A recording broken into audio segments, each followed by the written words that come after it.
we got Michel Pereira versus Anthony Fluffy Hernandez this week. This one I'm actually pretty hyped for because I fucking love Fluffy Hernandez and I love Michel Pereira. But I like Hernandez is probably my top 5 favorite fighters. Probably not of like all time, but like current, like every time he's fighting, I'm like, fuck yeah. And Michel Pereira's on a tear, but we're gonna get into that. Start at the bottom of the card like we normally do. Also, side note, check this out.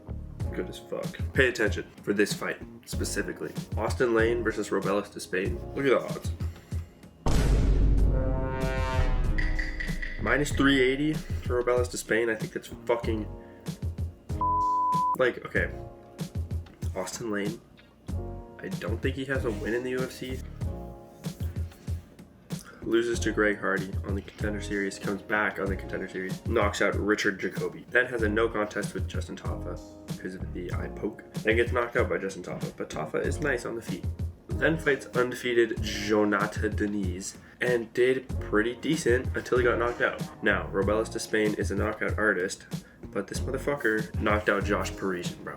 That motherfucker lost to Martin Boudet. Now, Waldo Cortez Acosta, I know MMA math doesn't work, but Waldo Cortez Acosta, 30-27, Robelis de Spain by taking him down and holding him there because he could not do anything. He has no wrestling, no grappling. But Waldo Cortez Acosta fucking not split decision. Unanimous decision over Andre Arlovsky. Like, that performance was so bad. I was blown away. And then he kept taunting him and like, I automatically hate Acosta because of that. But his game plan was take Robelis de Spain down and hold him there. Guess what Austin Lane did against Jonathan Deniz, the undefeated fighter?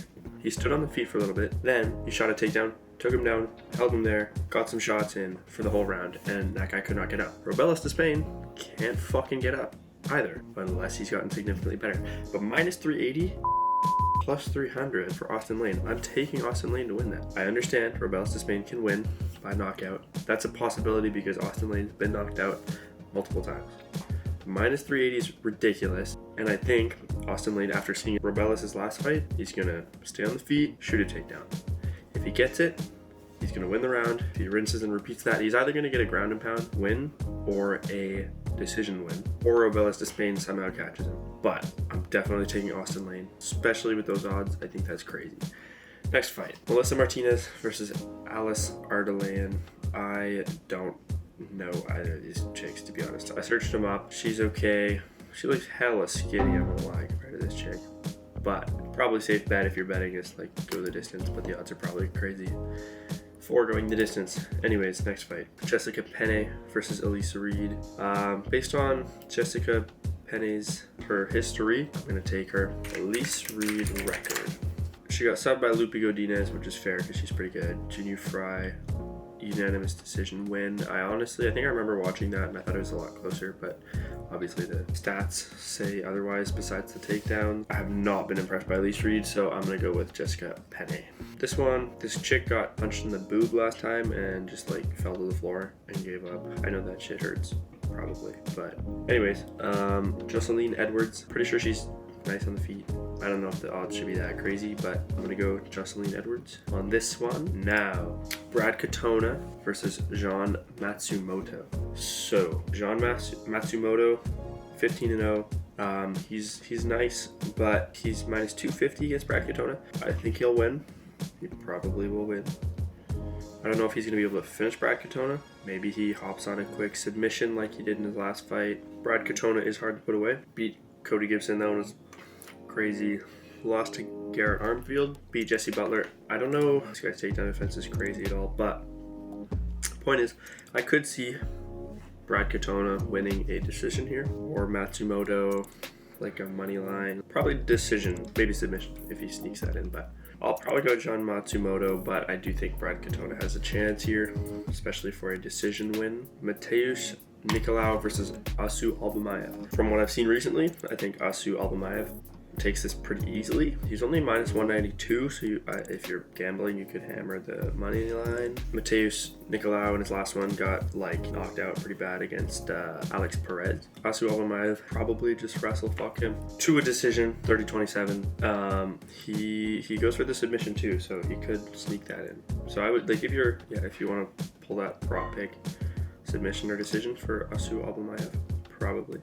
Now the main card, call me casual. I don't know pretty much anything about Darren Elkins. I just saw that thing they were promoting on UFC about his crazy historic win, but that was before I started watching the UFC. I haven't seen much of Daniel Pineda either, I don't think. I'll be rooting for Darren Elkins because apparently I think he's the fan favorite, but I don't really have a pick, opinion, or anything on this fight. Somebody's gonna win. Next fight, I'm gonna take Jake Hadley because he looks very well put together. I'm not sure if his grappling has been tested like that before. Maybe it has. Maybe Brady gets a submission. Maybe Hadley gets a knockout or decision. I'm gonna rock with Jake Hadley on this one because he's tough. Next one, I have gone against Charles Johnson too many times. Ruined my parlay when I had the undefeated guy in there. And then he beat somebody else and then just knocked out Joshua Van in round 3, which is pretty crazy. But he's been getting better and better and better. His opponent here got subbed by Matt Schnell, who I think just retired. I guess that was 2 years ago though. And Tim Elliott, submission, arm triangle. So maybe this guy's weakness is some jiu-jitsu, and Charles Johnson is not a submission artist, but Johnson's just been getting too good with it.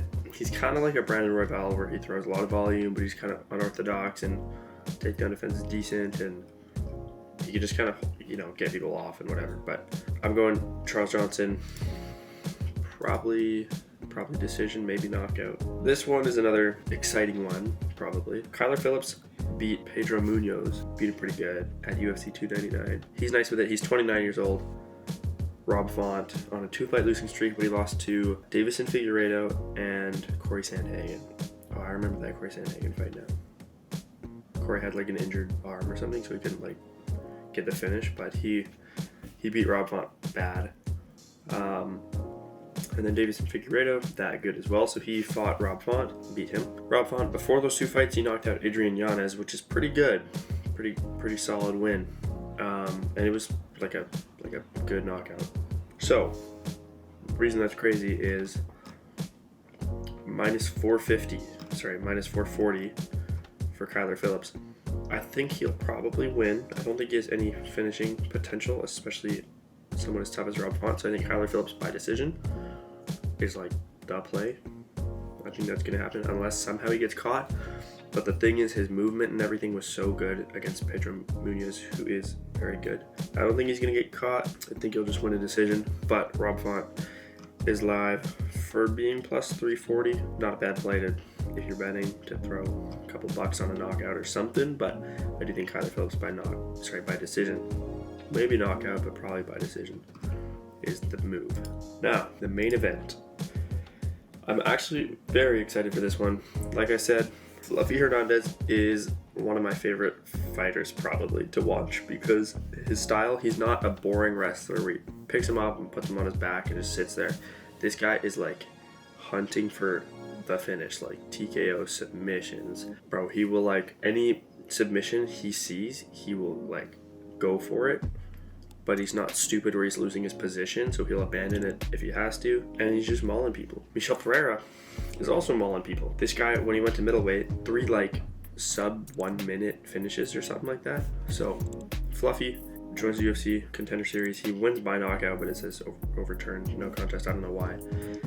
Then he gets subbed, fights Jun Young Park, submits him, then gets knocked out by Kevin Holland in the first round pretty quickly with a knee to the liver, I think, or a knee to the solar plexus or whatever. That floored him immediately. But ever since then, he like locked in and fought Rodolfo Vieira, who's like, I'm pretty sure like 3rd degree black belt in jiu-jitsu. Like he's nasty with it.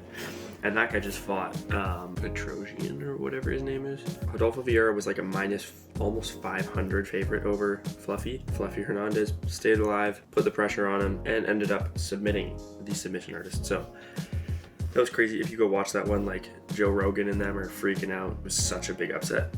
Then he beats Josh Frem. Josh Frem's decent. Marc-Andre Barrio, he's okay. He's decent. Wins by arm triangle, out cold. Then Edmund Shabazian. That's the first fight I watched Fluffy fight in. Edmund Shabazian starts quick, strong. He hits hard as shit. This guy was, bro, he was putting work on Fluffy for a little bit for the first round. And I was like, uh-oh. Then Fluffy locked in again and poured it on him. Bro, like, again, gets the position, hunts for the finish, for a TKO, submission, whatever. Just anytime there's a guillotine, there's another, oh, he gets up, double leg him again, arm triangle, rear naked choke, whatever, he's there. Then it was too much for him, and he ends up TKOing him on the ground. Then fights Roman Kopylov. Kopylov is a dog, we know that, and this motherfucker subs. Fluffy's a beast, bro. So now he's fighting Michel Pereira. Michel Pereira, this guy, because this guy's a big middleweight, bro. So it's like, it's kind of like Alex Pereira being like a big light heavyweight and was hitting middleweight. This guy's a big middleweight that's been hitting welterweight, then went up, and he's killing people, as you can see. Andrei Petroski knocks him out in a minute. Mikhail Olechechuk hit him with a fat liver punch and then manhandled him to the ground in a rear naked choke. Got the choke in a minute. Then fights Ihor Potieria, who is pretty tough. Submission guillotine in the first round. Pereira knocked down Potieria, then backflipped on him, then put him in a submission and got the tap. 3 pretty solid opponents in a minute each. But now he's fighting Fluffy, who is a monster. So, like, Fluffy's a bad guy. Fluffy's tough as shit. So I'm rooting for Fluffy personally, but I love Michel Pereira as well. Pereira is the underdog, so he's not a bad bet for sure. And my one concern is that Michel Pereira is a big middleweight. Fluffy is a small middleweight. He could probably go to welterweight and beat a lot of people. This is a good fight, so we'll see who wins, but I'm gonna go with Fluffy is my pick because this guy just thugs it out, but I really don't know because Michel could finish it quickly. Maybe somehow it goes to a decision and then he wins that way, but I don't think it's going to a decision. I honestly think somebody wins by a submission, probably Fluffy in that case, but Michel could win by a submission or a TKO. I don't know if Fluffy would win by TKO, maybe on the ground, but yeah, it's a scary one. I don't know if it goes over 1.5, under 1.5. It's hard to say. So yeah, but I'm gonna go with Fluffy Hernandez, but it's a sketch fight to bet on.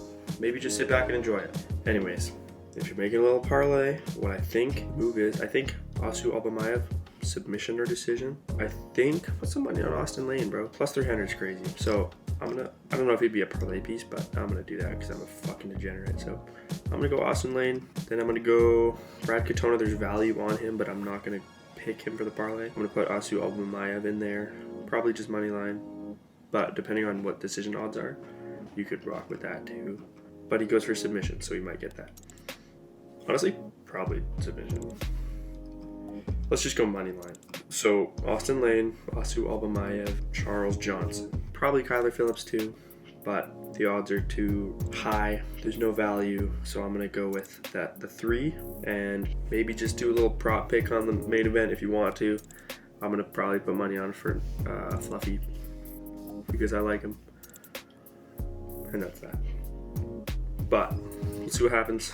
If you like the video, go hit the like button, comment your picks, comment whatever, because I like answering comments, and I will see you in the next one.